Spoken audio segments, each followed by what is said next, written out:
Hey everybody, this is Ryan, and this is episode 3 of Let's Play Terraria. Now you might remember last time I gave up on the world we were in. The corruption was too close to our house on both sides. We really couldn't do anything, there were no good access points to go mine, and I quit. So what I did is I created a new world, it's still called Let's Play, and I did go ahead and check this one out. There is no corruption as far as I could tell. I shouldn't say that. There is corruption, but I couldn't find it. And I found really the next best thing. In the first episode, I was in the process of explaining how you can stop corruption. And one way is a sunflower, which I was trying to find. We're going to help the guide along to our house here. He appears to be having some difficulties. So one way is sunflowers, and the other way is sand. So sand obviously occurs naturally in the desert, so if the corruption hits a desert, it'll get stopped. And on both sides and both directions, I found a desert. Therefore, the corruption cannot make it to our house. I actually couldn't get across the desert. I was eaten alive by vultures and slimes and other terrible things that live in the desert. So I couldn't get across it. There is corruption on one of the sides, maybe even both of the sides. There's corruption in every world, but it can't get us. Therefore, I really don't care. And we're actually gonna play the game and go mine some minerals and build some stuff. Hopefully, the guide can figure out this very tricky terrain here. I mean, he has to really pull out his ninja skills to get over those jumps, but I have faith in him. Alright, so I went ahead and started building my house. It looks just like the other one. Maybe it's a little bit bigger. What I like to do with my house is I like to build up for all the other NPCs that are going to come live with us. And I do that so, I don't have to go very far to, find the nurse or find the, any of them. Some people like to make little towns, but then you gotta go find them, and I don't know. This is just easier, it's more convenient. So the first thing we're gonna do today is, since we did get quite a bit of ore in the other world before I deleted it, we are going to build some stuff. We're gonna craft some things. The two things we want to craft here is a furnace and an anvil. So we're gonna make an anvil, put it up in our hotbar, put it down. And you can already see there's a couple of new things that have popped up. Do the same thing with the furnace. Put it down over here. Maybe, there we go. Alright, now with the furnace, we can make iron bars, copper bars, all that. Go ahead and turn all these into bars. You can see all the other things that are already popping up that we can make. We have silver and gold. Can't do anything with the silver or gold yet. We don't have enough. And since my inventory is already getting full, I've managed to find some chests just, in the very short periods that we were able to go mining. So, I destroyed them with my hammer, picked them up, and put them down in my own house right now. And we're just going to unload. Well, you know what? Let's keep that in here. So we really don't need any of this stuff. Acorns. You get acorns when you cut down trees, and then you can turn around and plant new trees. That's the only way to get new trees in your world. These is sand and cactuses from the desert that I attempted to cross and failed and died horribly.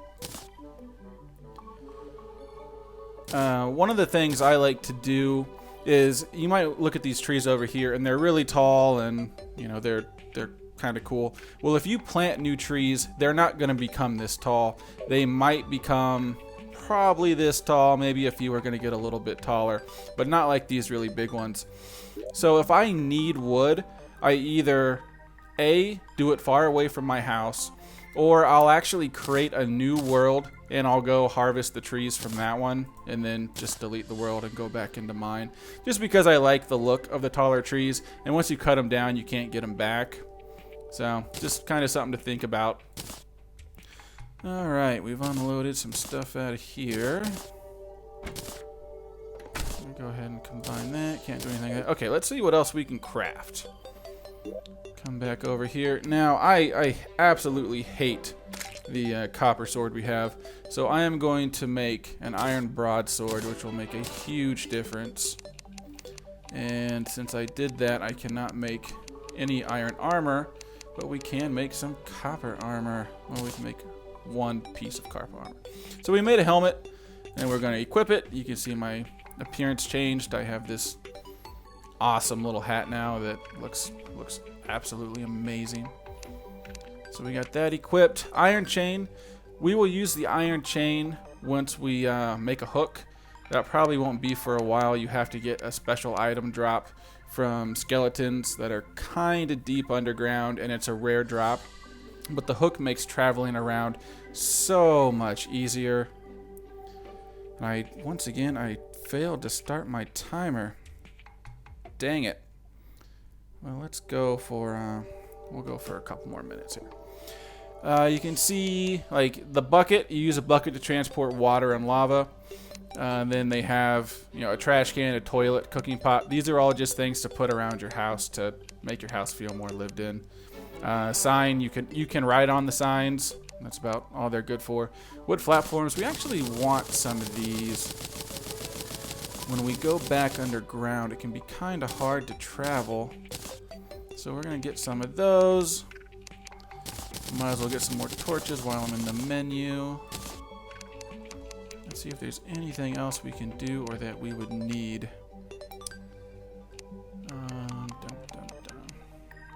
Go ahead and make an iron bow. Might as well. They have these ammo slots now. There's 4 different slots. You can put whatever you want over here, as long as there's ammo, of course. It kind of gives you 4 extra inventory slots. So I have wooden arrows here, and I can put wooden arrows here. If this was a full stack, I could put another full stack here, another full stack here, if that's something you wanted to do. Wooden arrows are pretty weak. They get upgraded fairly fast. You can make flaming arrows. There's I think Hellfire arrows and Jester's arrows. Jester's arrows, I believe you have to find. You can't just make them. All right. Well, I put this this dirt in my inventory, so it'll help me get around. This way, I can make bridges underground. Make bridges to get down, get across things, whatnot. All right. So you can see my sword. It now has an arcing motion, which really gives it more reach. Makes it a lot easier to defend yourself and kill things a lot faster. Alright, so we are going to head this way in hopes of finding a good way to get underground. And when I was kind of looking around, it seemed like there were quite a few. So hopefully that's not going to be a problem. Let's check out this one. Pot down here, definitely some zombies. Alright, get out my torch and nothing. Go ahead and get that pot. The developers have announced their next patch coming out. They keep putting out teasers for it, and I gotta tell you guys, it looks pretty amazing. There's new armor coming out, new items, quite a few new items. Oh, here we go. This is a great spot to get underground. I'm gonna kill this eyeball so it's not chasing us. I hate getting these things. Eyeballs drop a lens, and once you get enough lenses, you can create an item that summons a boss. The boss will also come just randomly when you first start the game. Before you've killed him, you'll get a message. I cannot remember what the message says. I think it's like you feel an evil presence watching you. Something along those lines. And we'll see it here in a little bit. And once you see that message, there's a chance that he could spawn. He only spawns at night. He's definitely the easiest of the 3 bosses right now. Oh, is this a dead end? Oh, no. Good. Keep going. I really like how the torches... You can hold a torch and see. You don't have to put it down. It's definitely a nice touch. One of the touches that I wish Minecraft would pick up on. That and the cutting down trees. Cutting down trees is such a pain in Minecraft. It's so much better in this game, so much faster. Alright, got some more cobweb there, and oh, this is going to be fun. See if I can kill these guys and get out of here before I die. Oh, and I can hear a worm coming. And there he is.